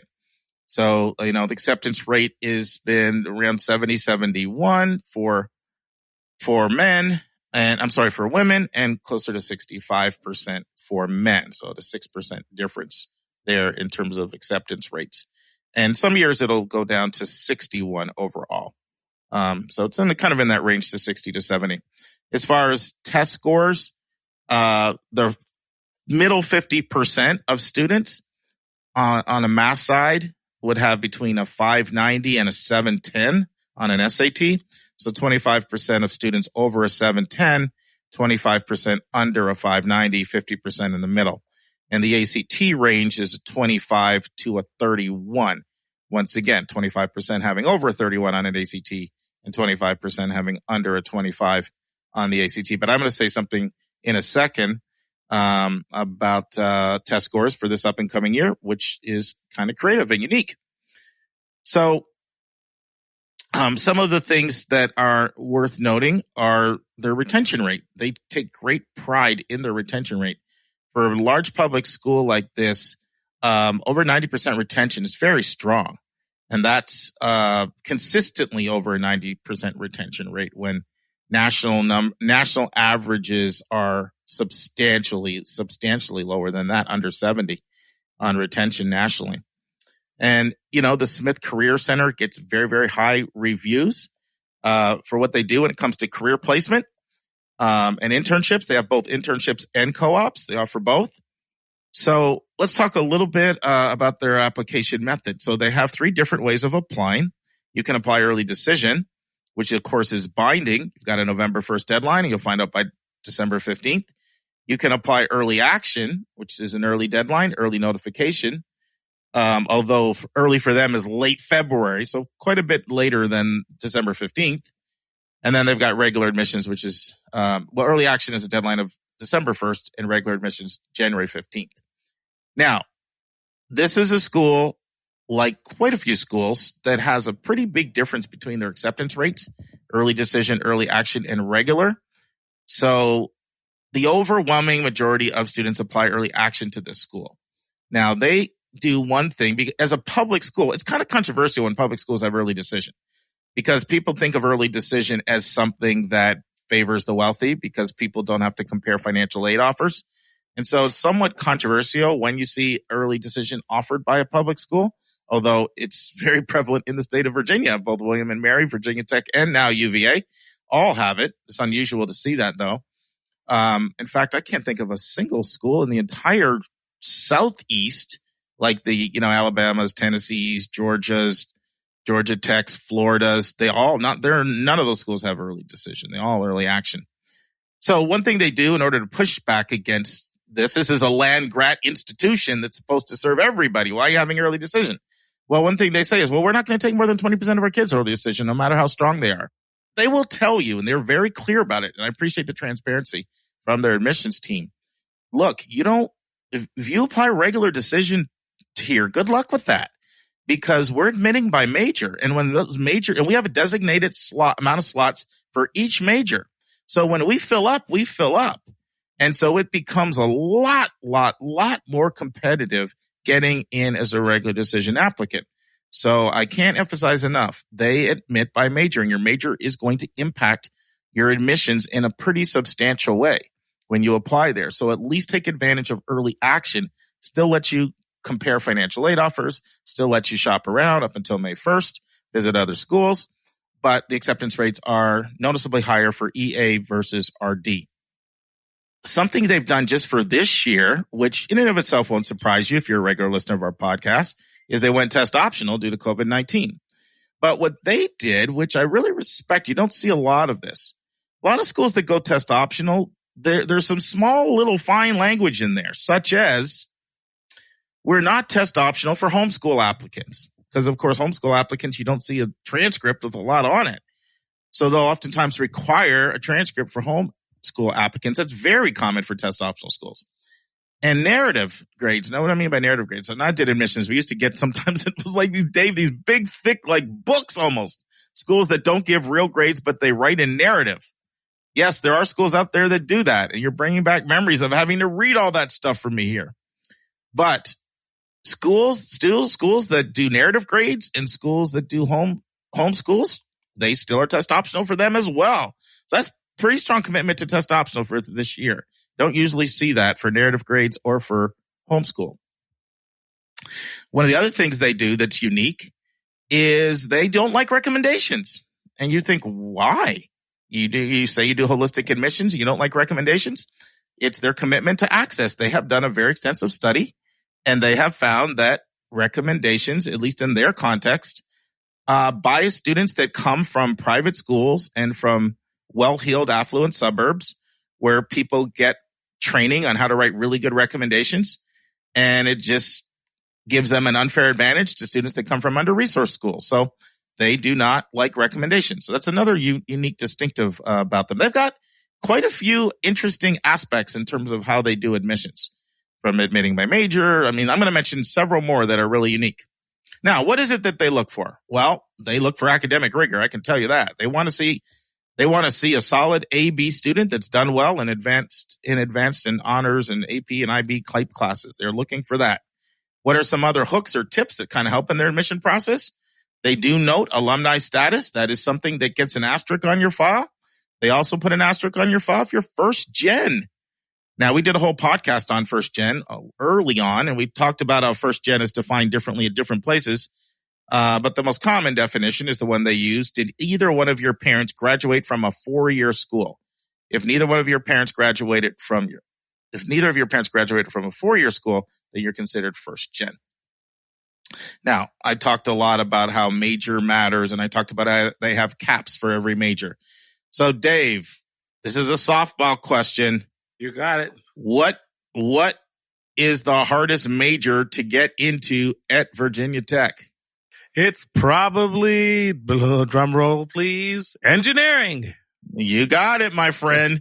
So it's very difficult to sort of say, what kind of grades you need to get in at Georgia Tech. For one, they are doing a holistic review, and I'll get into some other things in the review in a second. But I'm just going to tell you, they're going to admit by major, and it's going to be very tough. If you're looking to get into the School of Engineering, there's a lot of people that apply to this school for engineering. So you're going to need to really come with some heat when it comes to your academic part of your transcript. And another one that's really tough is architecture. So those are some tough majors to get into at the school. And, it's funny. Every few years, something comes around in admissions where, like, a lot of us are like, duh, why have we not thought of this before? And that thing most recently was self-reported grades. Self-reported grades, self-reported test scores. It broke out about 3 or 4 years ago. I think Colby College was the first one to do it. And that's kind of swept across the country now, though not everybody does it. Virginia Tech does it. Self-reported grades, self-reported test scores. And I know you're thinking, why? Wait a minute. You're self-reporting and they're making decisions on that? Aren't people going to just lie? So what do you think the answer to that is, Dave? Well, once you get in, they can always audit you. And I'm sure they have a caveat on that application that says, if you lie, you're out. But it even goes one step further. So the way it works is when you apply, you self-report your grades and your test scores. And they make admissions decisions off of that. It's easier for you as an applicant. One, you save money, not having to send money off to pay, because you have to pay to have scores submitted to the College Board of the ACT every time. Okay. It saves the hassle of having transcripts and all the logistics and paperwork involved in that. So it's easier for you. It's easier for your high school. It's easier for everybody there. It's also easier for them. It's easier for them to read a file and have it right there. It's quicker for them. So, but here's what happens. Once you're admitted and you decide you want to go there, then you need to submit your official scores. So it keeps you from having to submit your official scores to all your schools, but only to the school that you want to go to. So I love it when schools do that, and they are a school that does self-reported grades, self-reported scores, saves you time, saves you money, saves them time, makes it easier for them to read your file, allows files to get completed a lot easier. Now, they are very serious about their motto, which is a Latin motto, ut prosum. And I don't know Latin at all. So if I jack that up, please give me some grace and patience. Ut prosum. Dave, are you a Latin guy? It's a question I don't know. I don't think you are you? It means don't eat the hokey. Man, ever since I mentioned Hokey Bird, man, you can't leave that thing alone. It's like, that's not a turkey, that's our hokey. Leave it alone. Ut prosum means that I may serve. And it kind of even goes back to their military roots with service. And I say all that to say that this is a school that does look for community service in the file. It's something that, it's not the most important thing, but it will get you a little asterisk if they see a nice track record of service. All goes back to their motto, ut prosum, that I may serve. Now, another thing they do, unique in their admission process, and once again, part of their commitment to access. Dave, you'll remember this. Our longtime listeners will remember this. Dave's heard every single podcast, so he knows this. Remember when I interviewed Yancey Davis about non-cognitive variables? Absolutely, absolutely. Putting a number to those emotional IQs. Yeah. So I remember you say, listen, I love the podcast, but that one had my head spinning, man. You got in the weeds on the non-cognitive variables. Right. This is a school that is very serious about using non-cognitive variables in their admission process. Yeah. And you're saying, what are non-cognitive variables? Mark, I never heard that interview. Go back and listen. Yancey Davis from McAllister. At the time he was at McAllister. He's moved on since then. So what the non-cognitive variables are aspects of emotional intelligence. There's specific character traits that are highly correlated to academic success and life success. It's a way of really getting to know an applicant beyond just their numbers and looking at certain predictive factors that have proven to be highly correlated to academic and non-academic success. And they're real serious about this. I mean, they even brought in William Sedlacek, who I talked about back in that interview. He's considered the guru of non-cognitive variables. Professor Emeritus at University of Maryland, studied it for 40 years. And basically what happens at Virginia Tech. Let me just break it down. They have 4 questions on their application. And I think of these as college-specific questions. Now, they use the term personal statements, which is confusing, but that's what they refer to them as, personal statements. They have these 4 short 120 words, which is very short, questions. And they get at 4 different things. And those 4 things are service, leadership, resilience, and long-term goals. So they've really studied this process, and they found that students that can articulate long-term goals really well, as opposed to short-term goals, do much better at Virginia Tech. It's interesting how admissions offices put a lot of research into things that predict success. So they have 4 different little mini essays, all designed to test these non-cognitive variables. And I can tell you they put a lot of weight on them in the process. Another unique thing about the admission process at Virginia Tech is that the faculty are involved in decisions. The faculty are reading these essays and chiming in and weighing, and they learn how to get a rating system, and the faculty gives their review. Used to be back in the day, Dave, that was standard. Faculty were part of admissions and made decisions. But that started changing, probably 30 years ago now. That's how I did admissions. It was faculty were not the majority. It was admission officers and faculty on committee chiming in. So that's how they do it. It's not the most common way, not the only school to do it. But that's another unique thing. And then another thing that they count in their admission process is activities. That's a big deal. What you've done outside the class, that's going to get a lot of weight in their process as well. It's a school that puts a lot of emphasis on research. Over 90% of their students do some type of experiential education, be it research, co-op, or internships. So that's Virginia Tech, Dave. What are your thoughts? I really like the service, leadership, resilience, long-term goals aspect of their admissions process.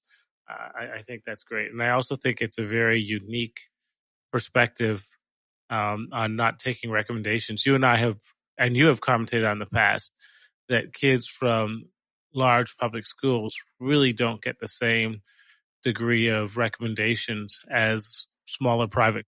They're not as well known by their college counselors, and the college counselors, quite frankly, don't have the same training or motivations to do the in-depth type of recommendations as necessary. And many college counselors just don't know the right words and phrases to really articulate how outstanding the truly outstanding kids are.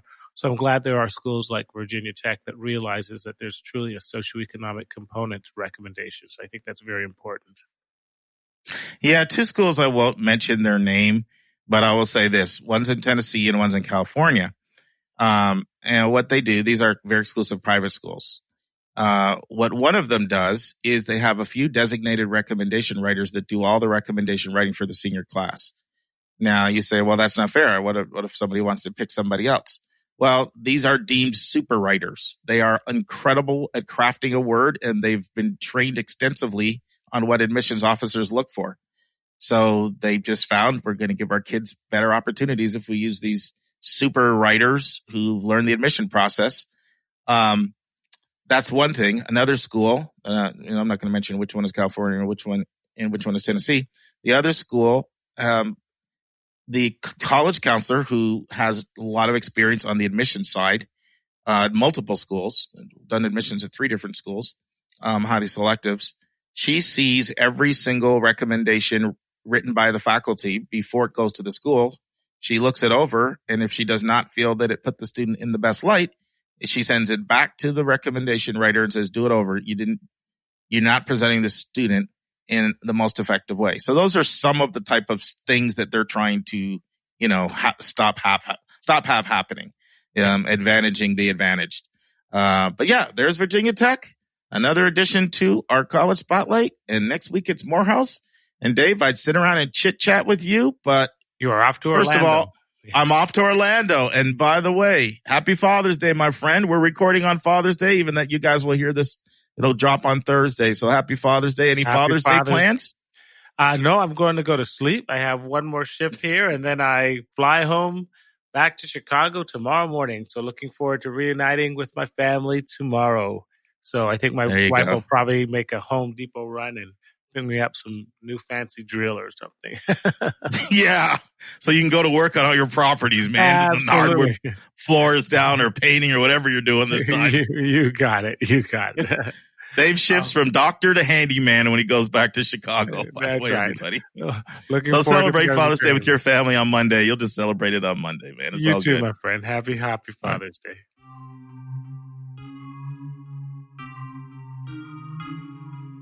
And that's our show. A big thank you to you, our listeners, for tuning in this week. Your College Bound Kid is produced by Dave Vasaya of podcastengineers.com. If you find this podcast helpful, it would help us tremendously if you would subscribe and write us a review on your favorite podcast listening station. And please be sure to click the share button and send this to someone you know that can really use this information. The amazing music that you hear is by Victor Allen Weeks. Our image editor is Talha Khan. Webmaster is Stallianos Dimitru. And marketing designs are by Kimberly Blass. And if you want to get a copy of the book, 171 Answers to the Most Asked College Admissions Questions, you can go right to 171answers.com. And if you want to have a college coaching session with Mark, you can send him a text to area code 404-664-4340.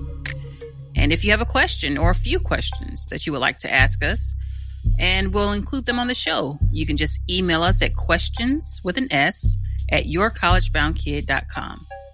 Every week, we'll take one question and include it in the episode. We don't like your questions. We love your questions. So send them our way. And by the way, check out our website, yourcollegeboundkid.com. Again, we thank you for tuning in, and we look forward to meeting with you again next week.